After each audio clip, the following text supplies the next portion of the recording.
Во, ништяк. Господа, еще сейчас присутствует у нас организатор наш. Все прекрасно ее знают, я думаю, присутствующие. Ольга Комарова, безусловно. Ей мега респект, но это без вопросов, как бы не об этом сейчас речь. Речь пойдет о следующем.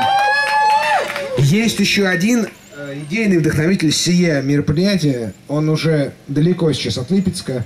В Москве беспокоится безумно, на самом деле, про то, ну, насчет того, что как это проходит, потому что был ряд технических, как бы, неурядиц, да, будем сказать. Все это мы переживали, выживали, и вот сейчас вы лицезреете, это здорово. Вот. Андрюха Ананский, Ананас, он беспокоится. Давайте передадим ему привет. На видеокамеру вот сюда вот, пожалуйста. Все привет, Андрюхе! Ананас, ты супер! Комарусь? Ананас, привет! Ну что, все.